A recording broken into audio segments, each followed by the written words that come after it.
All right, it's recording. Okay, cool. Okay, so we're on the next card. All right, guys, we're on the next card. We're talking about Temperance. Number 14. So we're at the 15th card we've done. So what is Temperance, right? As you can see, it's an angel mixing shit.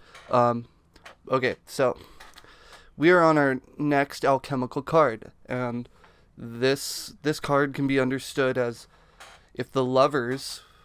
Remember, the Lover's card was the combination of two opposites. This card is the balancing and switching of the properties of those opposites. So, from alchemy, and I'm going to always direct the symbolism to the far left card, from the Thoth deck. Thoth deck is one of the best depictions of the tarot ever, like ever. I fell in love with it when I first started doing tarot, and I got Thoth deck as my first deck. I still have it, and I still use it. I've never found a deck that's as good as the Thoth deck, except for Lon Duquette's deck of ceremonial magic, but that's good for another reason and not the art. But the art on this one is the best I've ever seen on a tarot deck. And this is one of those cards where you're like, wow, this is an awesome, awesome card. Okay, so in the center of the card is an angel. The angel represents a higher sort of being, right? A divineness. Okay, so gotten this far. Now we're going to talk about an angels for just a split second. An angel is an aspect of humanity that is ascended. It is the idea of the intellectual properties or abilities of humanity allowed to take forth, or an ascendant humanity. That's what the angels are representing. That's what they represent in our culture, and that's what it always has been. It's the idea of the mind at flight, the idea of the mind at freedom, free to actually pursue the goals that it wants.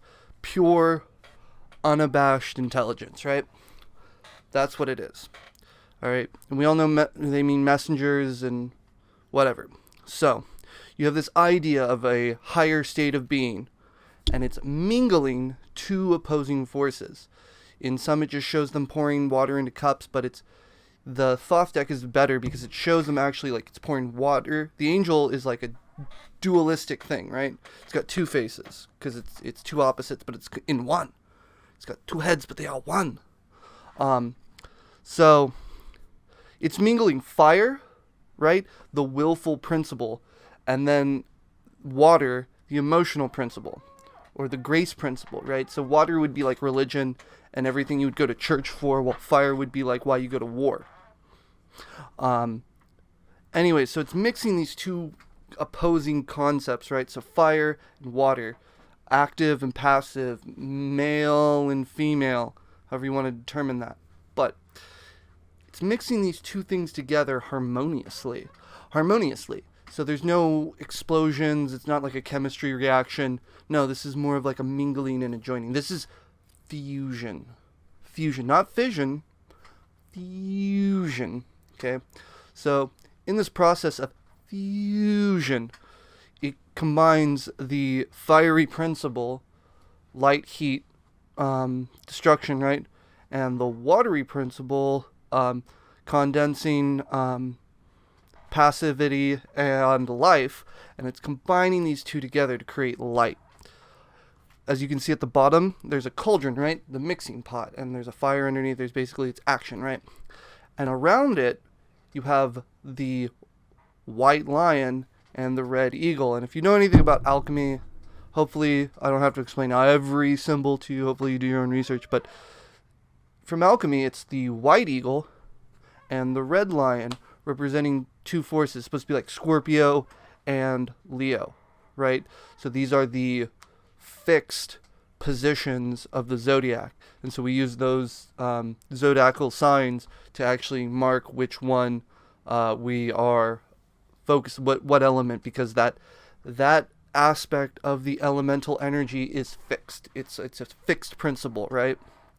It's not mutable or cardinal. Cardinal is a little overpowering, and mutable is just meh. Anyway, so we use those to represent the principles. And this is making it the white lion, right? So this is making and the red eagle. So it's the life-giving, high, hot, active energy, and then the other one would be the passive, destructive energy, or some sort of thing like that. But this card, usually when it pops up, it's about the switching of the properties, not just the mingling of them, but the actual like motion of like it becoming the other thing as well. And this is the true alchemical card, the true transmutation card, right? And the angel doing it is very important, because the angel is representing a divine influence, making sure that it's perfectly balanced, perfectly set, perfectly done. As you can see, the name is Art in the Thoth deck. Its associations in astrology is Sagittarius. Why Sagittarius? Because Sagittarius is about learning. Its Hebrew letter is Samek. Samek means tent stake, or sort of the concept of the linchpin, because it has to do with the connecting bit that allows the tent to rise and still be stuck to the earth. So the tent must rise to heaven but be stuck on the earth, okay? Samek. Right. And yeah, so whenever this pops up, it's about balance. It's about doing well with what you know, because it's not only is it an art, it is the art. It's just the art you know. And it's not just it's not like art like painting or something. It's about like doing things in an artistical fashion, and by that, doing things with grace. Because let's face it, art is beauty. That's the whole purpose of art, right? So to live artfully is to live beautifully.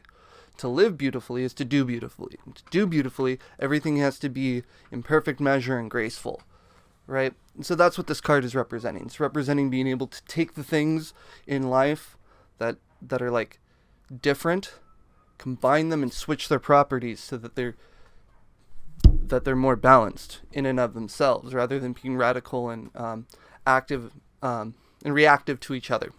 It creates them stable, right? This is fusion. So it's like turning hydrogen into helium. That's this card. Yeah. So this is the 14th card. It's going to be ramping up soon. We're almost going to be done. Oh, wow. All right. So that's the Temperance or Art card.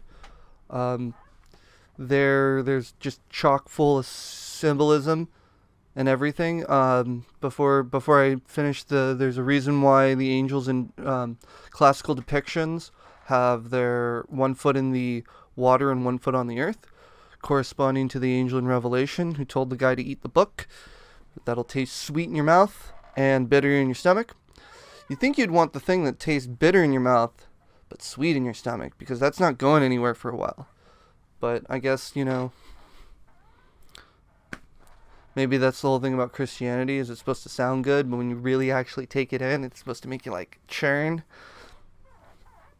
Oh no, don't know. Anyways, so that's Temperance card. If you liked what I had to say about this, give me a like.